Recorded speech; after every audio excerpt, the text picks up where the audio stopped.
Curso de lectura del Nuevo Testamento, tema 17, la carta a los romanos, primera parte. Buenos días o buenas tardes, según me estéis viendo, porque quiero empezar esta charla hablando de la carta a los romanos.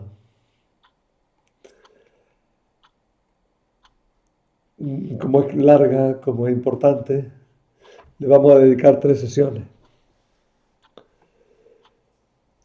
La carta a los romanos es una carta que San Pablo envía a una comunidad que ni él había fundado ni la había visitado hasta ahora. Por eso no es de admirar que este escrito tenga un estilo bastante distinto al de las otras cartas que ya hemos visto. Pablo no puede conectar ni con su visita a la comunidad, con los acontecimientos surgidos después de su partida. Tampoco puede continuar en esta carta su historia con la comunidad. De este modo se plantea en primer lugar la cuestión de que ¿por qué escribe San Pablo a los romanos? Ciertamente muy en primer plano se debe aducir enseguida un motivo.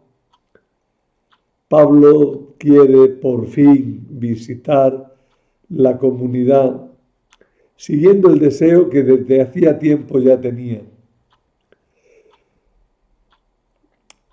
Esto lo dice Willy Marsen, que tiene un buen comentario introductorio a la carta. Podríamos empezar con el principio de la carta, justamente. Ante todo, doy gracias a mi Dios por medio de Jesucristo por todos vosotros, pues vuestra fe es alabada en todo el mundo. Porque Dios, a quien venero en mi espíritu, predicando el Evangelio de su Hijo, me es testigo de cuán incesantemente me acuerdo de vosotros, rogándole siempre en mis oraciones que si es su voluntad, que si es su voluntad encuentre por fin algún día ocasión favorable de llegarme hasta vosotros. Pues ansío veros a fin de comunicaros algún don espiritual que os fortalezca, o más bien, para sentir entre vosotros el mutuo consuelo de la común fe, la vuestra y la mía. Pues no quiero que ignoréis, hermanos, las muchas veces que me propuse ir a vosotros, pero hasta el presente me he visto impedido. Con la intención de recoger también de entre vosotros algún fruto, al igual que entre los demás gentiles. Me debo a los griegos y a los bárbaros, a los sabios y a los ignorantes. De ahí mi ansia por llevaros el Evangelio también a vosotros, habitantes de Roma. Pues no me avergüenzo del Evangelio, que es una fuerza de Dios para la salvación de todo el que cree, del judío primeramente, y también del griego, porque en él se revela la justicia de Dios, de fe en fe, como dice la Escritura, el justo vivirá por la fe. Y creo que ahí tenemos mucho acerca de lo que la carta va a desarrollar posteriormente. La comunidad cristiana de Roma, ¿cómo era? Las comunicaciones de Roma con Palestina eran ya muy fluidas en el siglo I de nuestra era, por lo que la comunidad cristiana de Roma debió formarse bastante pronto a partir de judeocristianos llegado desde Palestina y quizá sin un fundador bien conocido, ya que nadie en la antigüedad alude a él. En cualquier caso, sabiendo que Suetonio y los Hechos de los Apóstoles aluden a un decreto de Claudio que expulsaba a los judíos de Roma, podemos considerar establecidas históricamente unas cuantas cosas que nos interesan mucho antes de empezar justamente con nuestro tema. ¿Estas cosas cuáles son? Que en la época de Claudio, estamos hablando de los años 41 al 54, ya había cristianos en Roma. Y si hablamos de los judíos, ¿cómo es que digo de los cristianos? Pues sí, porque se ve que la discusión y el problema que hubo en torno a los judíos fue un problema de judíos cristianos y judíos no cristianos, problema de judaizantes. De hecho, Aquila y Prisca, que eran cristianos, tuvieron que irse de Roma, ¿no? Ahora hablo un poquitín de eso. Sabemos que algunos de esos cristianos que había eran judíos, por lo que acabo de decir. Y que a esos judíos se los consideraba responsables de crear tumulto. Hacia el año 120 no se sabía cuál era el origen de la comunidad. El año 54 murió Claudio y no se sabe que el decreto siguiera vigente. Parece que los judíos pudieron volver a la ciudad sin dificultad. A pesar de todo, las indicaciones de la carta apuntan que aunque había judeocristianos en Roma, la comunidad podía considerarse formada fundamentalmente por no judíos. Nada sabemos de cómo estaba organizada esta iglesia, pero parece claro que Pedro no había desempeñado en ella todavía su ministerio, o al menos que no tenía todavía relevancia en la comunidad. De hecho, parece que la iglesia de Roma tuvo durante muchos años una estructura presbiteral, y en las cartas de Pedro, el autor real o supuesto, se titula en 5.1 copresbítero de los presbíteros a los que se dirige. ¿Qué podemos decir del decreto de Claudio? Mirad, el año 49, Claudio expulsó a los judíos de Roma. Suetonio dice: Iudeos impulsores Christo, asiduae tumultuantes Roma expulit. Traducido: expulsó de Roma a los judíos que provocaban continuos tumultos, siendo Cristo el que los provocaba.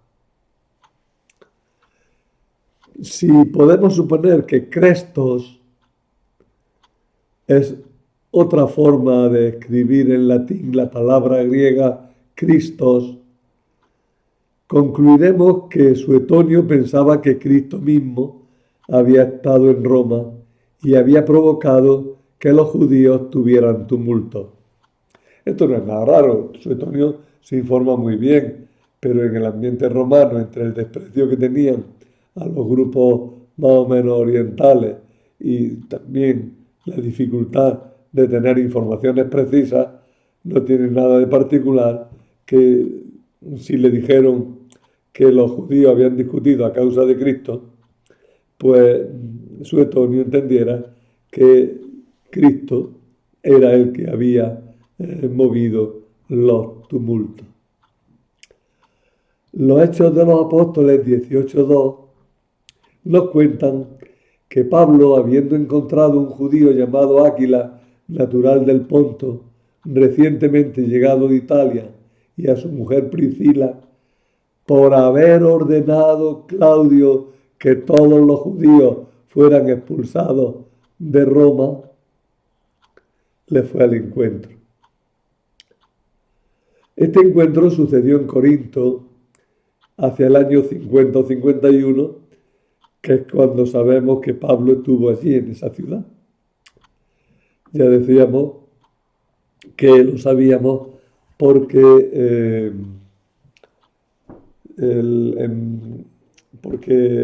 Galión, que juzgó a Pablo en Corinto, había sido procónsul en la ciudad en aquel año 50 o 51.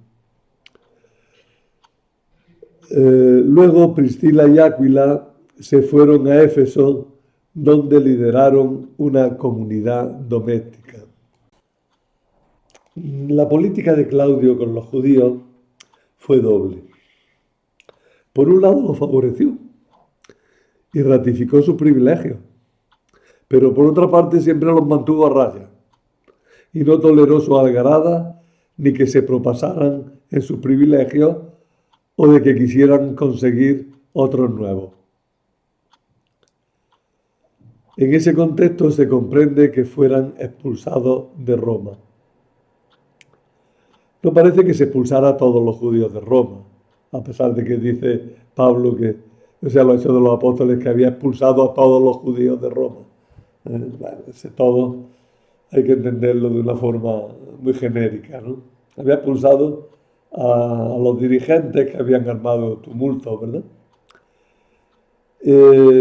No pudo expulsarlos a todos porque eran muchísimos. Entonces, eso hubiera sido algo tremendo en la ciudad, ¿no? Expulsó a los que armaban lío y ya está. Solo a los que consideraba culpables le hizo irse. Entre esos judíos que expulsó había cristianos. Y entre ellos se contaban Áquila y Priscila. Bueno, eso es lo que había.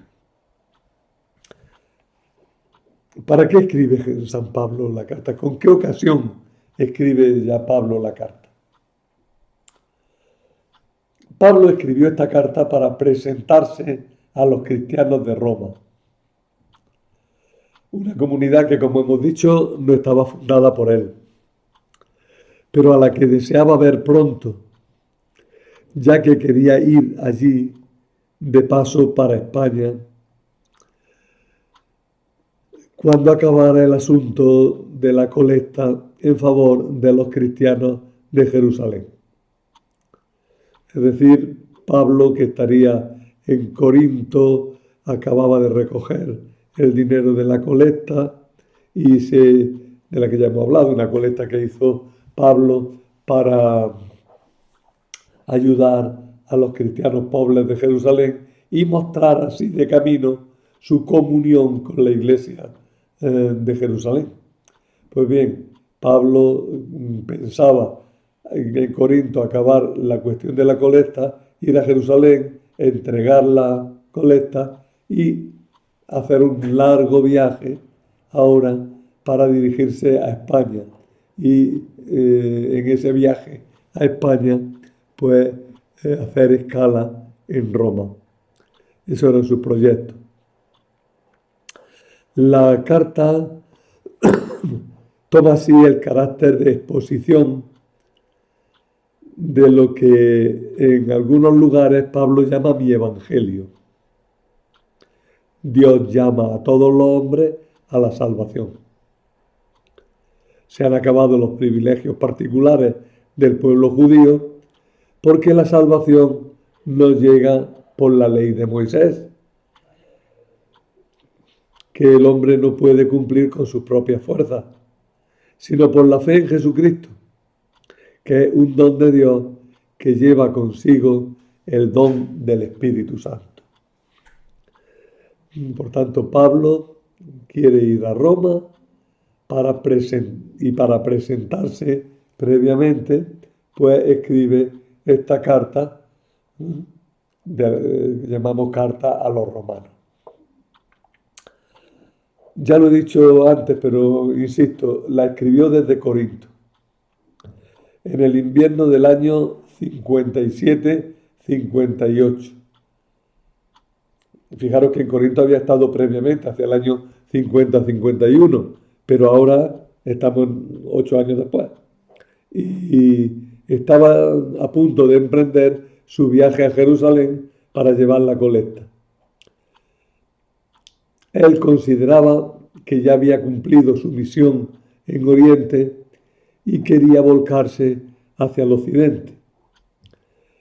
En Romanos 15, 24 y 28 anuncia su propósito de dirigirse a España pasando por Roma. En 16.1 se supone que está en Corinto, cerca de Cencrea, que es el puerto de Corinto que da al mar Egeo. Hay una cuestión sobre la integridad de la carta.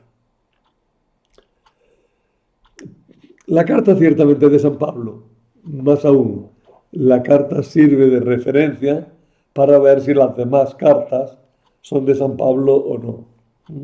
Por tanto, esta carta es indiscutidamente de San Pablo, pero tiene dos problemas en la carta.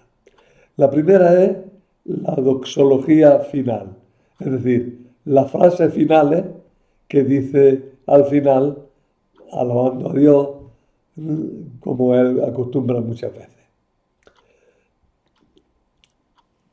Esa doxología, que ahora está en 16, 25, 27, en los manuscritos no siempre viene en el mismo lugar. Y incluso en algunos manuscritos muy antiguos falta. Además, su estilo y su vocabulario difieren del resto de la carta. Entonces, el primer problema en la carta, esa doxología final. Doxología significa alabanza, ¿no? Nuestro gloria al Padre, al Hijo y al Espíritu Santo es una doxología. Bueno, pues al final de la carta, como sabéis, dice precisamente así.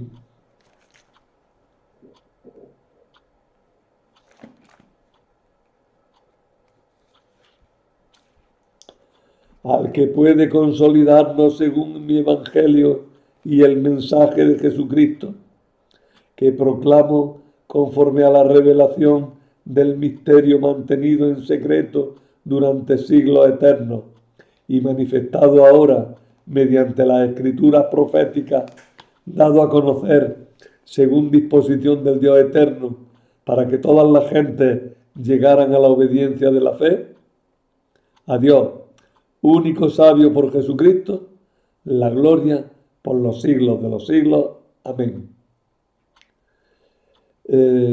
Esta doxología, dice la Biblia de la Conferencia Episcopal Española, se fundamenta en distintos aspectos de la actuación divina. El misterio mantenido en secreto no es otro que la buena noticia de la salvación en Cristo, que llega a todos sin distinción, tanto judíos como gentiles. Bueno, entonces esta doxología, ya os digo que tiene una dificultad grande, y es que, como habéis dado cuenta, tiene un estilo bastante recargado. Y si habéis leído ya un poquillo a San Pablo, os dais cuenta de que se sale un poco del estilo de San Pablo. Por eso muchos piensan que fue añadida posteriormente y que solamente en un momento final, antes de que la carta ya quedara fijada definitivamente, fue colocada como los últimos versículos de la carta. Aparte de eso, tenemos el problema del capítulo 16. Todo el capítulo 16. ¿Qué le pasa a este capítulo? Pues que tampoco pega en la carta. No se niega que sea de San Pablo, eso sí, el capítulo 16 nos presenta indicios de no ser de San Pablo. Es de San Pablo. Pero muchos opinan que parece más bien un capítulo suelto de San Pablo que se había dirigido a los cristianos de Éfeso. Pues toda la gente que se cita en el capítulo, que es una larga tira de saludos, pues son gente de Éfeso. Sobre todo Priscila y Áquila, que ciertamente eran romanos, pero se habían ido a vivir a Éfeso. Ya recordáis que Pablo lo había encontrado a Priscila y Áquila en Corinto, lo hemos dicho hace un momento, y que luego después se trasladaron a Éfeso.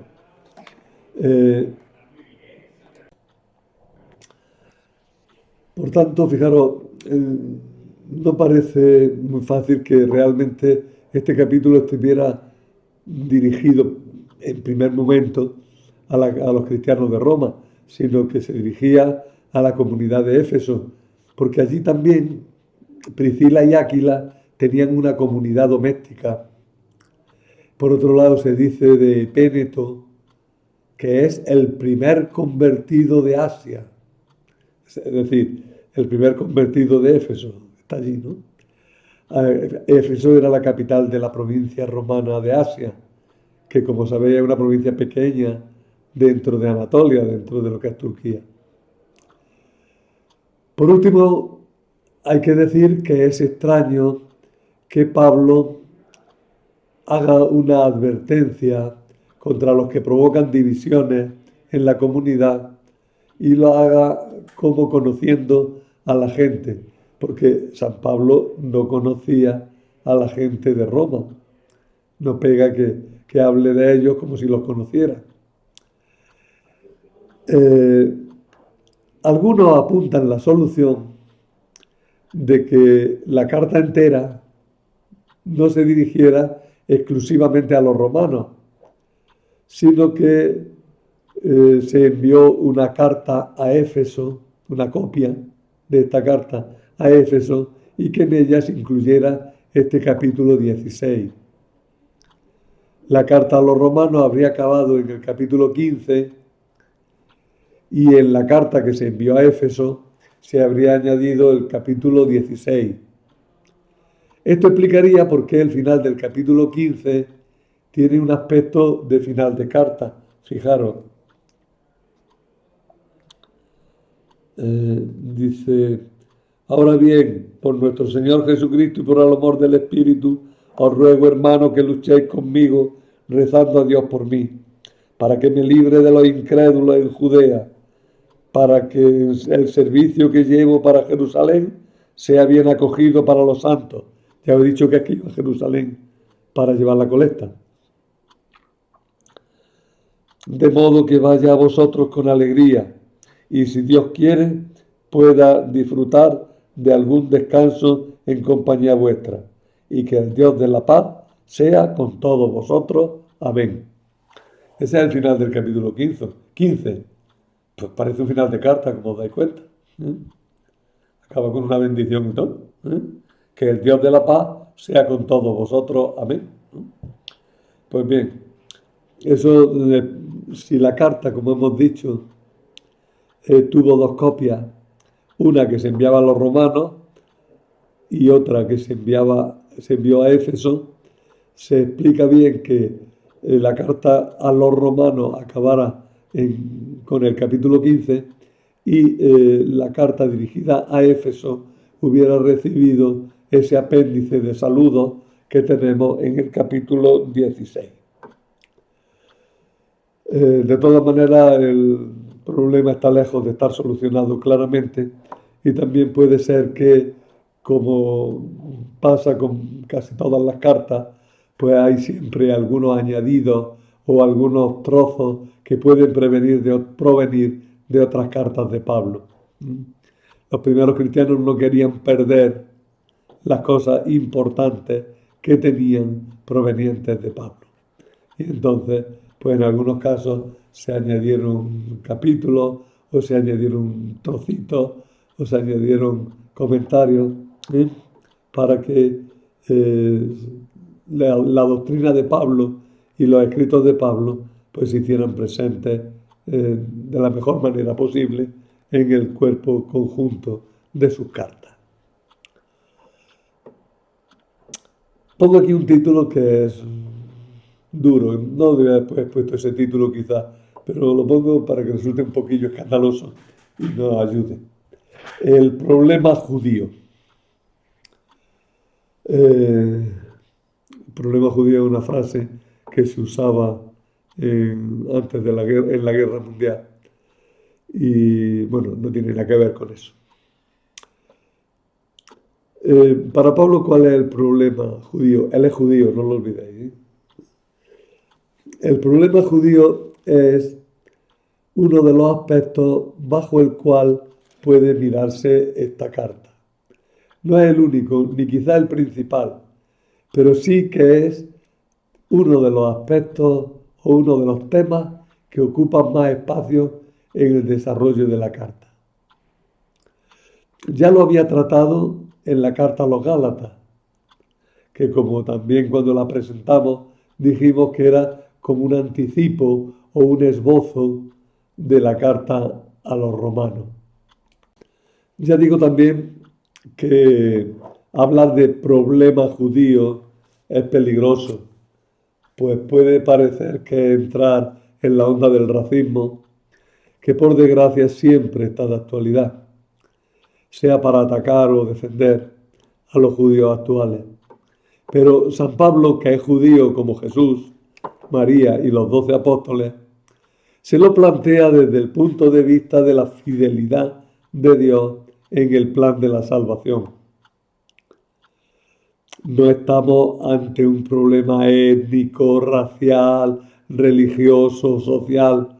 No, estamos ante un problema religioso teológico. Y lo podemos sintetizar en una frase muy sencilla. ¿Es fiel Dios a sus compromisos? Hombre, pues claro que sí. Bueno, pero es que resulta que los judíos tenían las promesas de Dios y parece que esas promesas de salvación no se han cumplido porque los judíos, no aceptando a Jesús, quedaron fuera de esas promesas de salvación. ¿Qué ha pasado aquí? ¿En qué situación ha quedado el pueblo judío? Ese es el problema. San Pablo deja claro que los gentiles, los no judíos, han pecado y son dignos de castigo, ya que no han hecho caso a la voz de su conciencia, que es voz de Dios. Pero deja claro también que los judíos están necesitados de salvación, ya que ni cumplen ni pueden cumplir la ley de Moisés, que expone con claridad lo que en la conciencia se oye más confusamente por causa del pecado. El pecado nubla los ojos del ser humano ante el brillo de la verdad que aparece en la naturaleza de las cosas. Con razón, San Juan Pablo II, en su encíclica Veritatis Splendor, encabeza el punto sobre la relación entre la ley natural y la libertad con la cita de Romanos 2:15, como quienes muestran tener la realidad de esa ley escrita en su corazón. La relación entre la ley natural y la libertad está precisamente en que esa ley natural está inscrita en el corazón del hombre.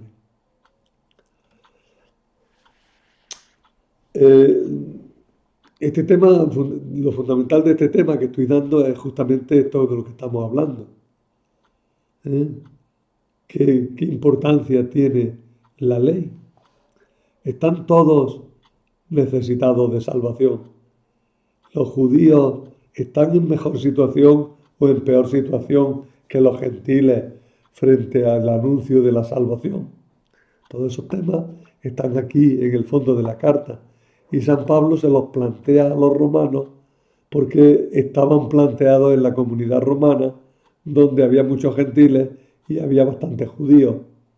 Y entonces, además, las relaciones entre ambos grupos, pues parece que no eran demasiado buenas, según hemos visto a propósito del decreto que Claudio hizo para expulsar a los que tenían conflictos y a los que provocaban tumultos en Roma. La función de la ley en la historia de la salvación. ¿Qué función tiene la ley? ¿Para qué se dio la ley? ¿Por qué dio Dios la ley? ¿Es la ley la que salva? Vamos a ver. Con toda crudeza, el problema puede plantearse así. ¿Ha sido Dios fiel a la alianza con el pueblo de Israel? La pregunta nace del contexto general de la carta. No se formula nunca con esas palabras, pero el contexto general de la carta tiene en el fondo esa pregunta. Pablo deja bien claro que la salvación no llega ni puede llegar por la ley de Moisés. Entre otras cosas porque, como hemos dicho, nadie es capaz de cumplir la ley de Moisés. Así la ley no se convierte en una ayuda salvadora, sino en un instrumento de acusación y de juicio contra el judío. Así pues, tanto para judíos como para no judíos, la ley natural o de Moisés es el criado que nos lleva como niños pequeños a la escuela de Cristo, el pedagogo. Ojo, pedagogo en griego no significaba el profesor, el maestro, el que tiene pedagogía, ¿no? No. En la antigüedad la palabra pedagogo se usaba para aplicarla al criado que llevaba a los niños al colegio, el que conduce a los niños. Pais es niño, agogos es el que conduce a los niños. Bueno, la ley entonces es como el pedagogo que nos coge de la mano y nos lleva a Cristo. ¿Cómo nos lleva a Cristo? Diciendo, mirad, no sois capaces de cumplir esto, pues necesitáis de Cristo para que os dé la salvación. Sin Cristo no podemos nada en orden a nuestra salvación. Esto para un judío era desconcertante, porque para él la ley era el don salvador de Dios y su cumplimiento la garantía de la ayuda divina. ¿Cómo es que la salvación llega a los gentiles? ¿Cómo es que los judíos no han entrado en masa en la iglesia? ¿Para qué sirve entonces la ley de Moisés? ¿Qué hay que hacer para agradar a Dios? ¿Se le puede agradar sin cumplir su voluntad expresada en la ley? ¿Qué papel tiene ahora el pueblo de Israel en la historia de la salvación? ¿Cuántas preguntas? Y además, preguntas siempre actuales, porque plantean las preguntas radicales de la vida religiosa de una persona. ¿Cómo agradar a Dios? ¿Podemos fiarnos de la Sagrada Escritura? ¿Qué significa Cristo en el plan de salvación de Dios? ¿Hay siquiera un plan de salvación coherente? Fijaros, son preguntas muy importantes. En este tema, como os dais cuenta, aunque doy respuestas, pero doy sobre todo las preguntas que están en el fondo de la carta, para que leyendo la carta sepamos lo que podemos buscar y las respuestas que se nos pueden dar. Por otra parte, queda claro que la existencia del pueblo judío es siempre un interrogante y una llamada de Dios a los cristianos. Quien quiera ver una profundización sobre estos temas tendrá que leer algunos de los libros que el cardenal Lustiger, arzobispo de París ya fallecido hace años, que era judío, convertido al cristianismo, pues se tuvo que plantear seriamente. Él se lo planteó seriamente, él era judío y dice, bueno, ¿y los judíos qué papel tienen en el plan de salvación de Dios? En ese sentido, esos libros de Lustiger pues fueron realmente importantes para reflexionar sobre este problema del anuncio de la salvación a los judíos. Hay también algo que tengo aquí añadido, tengo añadido un recuadro, ¿no veis? Este recuadro, que se titula Una respuesta del cardenal Ratzinger. ¿Siguen siendo los judíos el pueblo elegido de Dios? Bueno, fijaros, este tema ya lo elaboré hacia el año 18 y tomé este tema, este trocito de una entrevista antigua que se le había hecho a Benedicto XVI cuando todavía era cardenal. Y le preguntaban, ¿siguen siendo los judíos el pueblo elegido de Dios? Y respondía, esta es una cuestión muy controvertida últimamente. Es evidente que el pueblo judío mantiene con Dios una relación muy particular y que Dios le ayuda de un modo u otro. Seguimos esperando el momento en que también Israel diga sí a Jesucristo.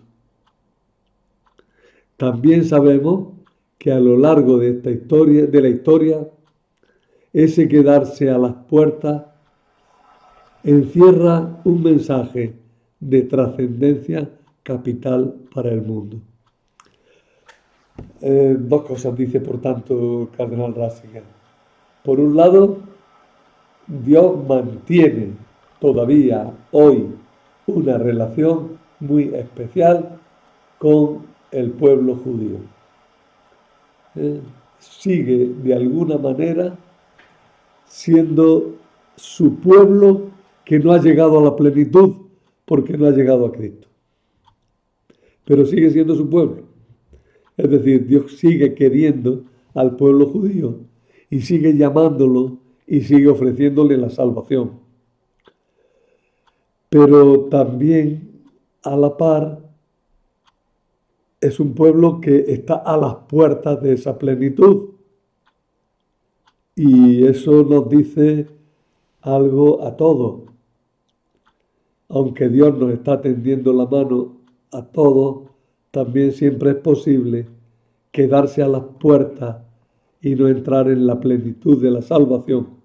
Por tanto, la presencia del pueblo judío es siempre una llamada y un estímulo para todos los cristianos. Hay, sin embargo, como os digo, mucho más que reflexionar. Y ya os decía que el cardenal Lustiger había escrito algunos libros en los que planteaba con toda seriedad este tema que, por otra parte, se ha planteado y discutido a lo largo de los 20 siglos que lleva la Iglesia viva. Resumen de la carta. Un buen resumen de la carta lo da San Pablo al principio, cuando expone la idea que va a tratar en su escrito. Ya lo hemos leído justo al principio, pero leemos ahora otro trocito. No me avergüenzo del Evangelio porque es fuerza de Dios para que se salve todo el que cree, tanto para el judío en primer lugar, como también para el griego. Aquí griego se entiende el que no es judío, los gentiles. Porque en él, en el Evangelio, se manifiesta la justicia de Dios, partiendo de la fe para llegar a la fe, como está escrito, el justo vivirá por la fe. Es una cita del profeta Habacuc, que tenemos que conocer, ¿no? Por consiguiente, Pablo va a demostrar que Dios es fiel, ya que cumple sus promesas con creces y a lo largo de la historia distribuye los papeles de las personas y de los pueblos en el plan de salvación, como él cree conveniente con libertad soberana. ¿Cuál es el plan de la carta? Pues es el siguiente. Comienza con los 17 primeros versículos del saludo y de su propósito. Luego viene 11 capítulos en los que desarrolla la parte teórica de la carta, que nos justificamos por la fe en Jesucristo. O sea, la salvación nos llega cuando creemos en Jesucristo. Y para ello, pues, sienta unos principios. Todos están necesitados de gracia, los judíos y los gentiles. El modo de la justificación es por la fe y los frutos de la justificación son la salvación, la liberación del pecado, el hacernos hijos de Dios y finalmente el papel de los judíos en la justificación. Después de esta parte teórica viene la parte moral. Pablo expone las exigencias morales de la justificación. Humildad, sumisión, caridad, ser luminoso. Eso ocupa 4 capítulos, del 12 al 15, bien avanzado. Por tanto, un saludo, una parte teórica, una parte moral y una conclusión que, como ya hemos explicado antes a raíz de la discusión sobre el capítulo 16, es doble. De todas maneras, en el conjunto de esa conclusión, pues aparecen planes, recomendaciones, saludos. En el tema que viene, el próximo día, haremos una rápida lectura de la carta, ya siguiendo parte por parte. Así es que hoy hemos querido introducir, es decir, presentar, hacernos fácil dentro de lo que cabe la lectura, dándonos un contexto en el que se escribe la carta. Para este tema me gustaría terminar con una oración.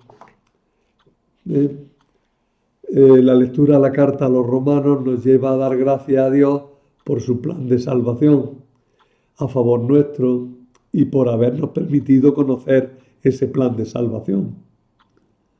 Y lo hacemos con las palabras de esa dosología final, un poquito retocada, para adaptar el texto a nuestra oración. Así que lo hacemos como oración. A aquel que puede consolidarnos conforme al Evangelio predicado por Pablo y por la proclamación de Jesucristo, revelación de un misterio mantenido en secreto durante los siglos eternos, pero manifestado al presente por la Escritura que lo predicen por disposición del Dios eterno, dado a conocer a todos los gentiles para obediencia de la fe a Dios, el único sabio, por Jesucristo, a Él la gloria por los siglos de los siglos. Amén.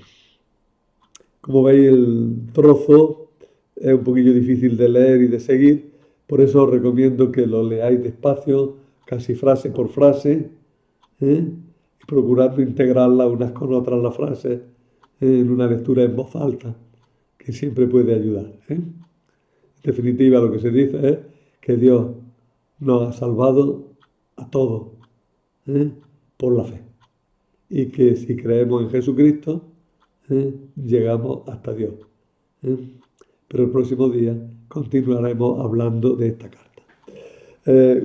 Ítem más, como me quedan unos minutos, no pasa nada. Quiero insistir. La carta a los romanos no es un documento cualquiera. Quizás, bueno, siempre todos los documentos son fundamentales, pero es el documento fundamental del Nuevo Testamento. Hombre, y los evangelios, sí, los evangelios son fundamentales por cuanto que nos ponen en contacto con Cristo de una forma muy cercana, eso es verdad. Pero la carta a los romanos es una reflexión muy seria y muy importante sobre nuestro ser cristiano. Ciertamente que habla de este problema de nuestra relación con los judíos y de la relación de los judíos con la ley y de la relación de los judíos con la salvación, pero no es solo eso, porque alrededor de esos temas y profundizando en esos temas van a salir otros temas muy importantes para la fe cristiana. De ahí que conocer bien la carta a los romanos sea algo que merece la pena y que es importante. Ahora, eso sí, la carta a los romanos hay que hacer un esfuerzo especial de leerla en la fe de la Iglesia, en conjunto con la Iglesia. Porque la carta a los romanos leída a ver qué se nos ocurre puede dar lugar a problemas serios en la fe. De hecho, fijaros que algunos movimientos surgidos en el cristianismo y que se apartaron del recto camino, se apoyaron en la carta a los romanos. Pensar sin más en Lutero, que tiene como documento fundamental para su cambio y para su reforma en la carta a los romanos y en la carta a los gálatas, que ya hemos dicho que es como un esbozo de la carta a los romanos. Y luego después de Lutero, otro movimiento también que fue importante, todo el jansenismo. En general los movimientos que se llaman agustinianos, porque San Agustín se había tomado muy en serio la carta. Pero San Agustín no se apartó de la Iglesia, sino que profundizó en su unión con la Iglesia a partir de la carta. Pero hay que tener en cuenta todas estas cosas. No obstante, hay que leerla sin miedo, apoyándose en la fe de la Iglesia, sabiendo qué es lo que predicamos, qué es lo que se predica día a día en la Iglesia y, por tanto, aprovechando el caudal de doctrina y el caudal de enseñanza que en esta carta hay para nosotros. Para el próximo día yo recomendaría que siguierais leyendo la carta. Fundamentalmente quizás los capítulos 4 y 5 que nos ponen ya en el contexto de esta carta. Y nada más, que aprovechen todo este estudio.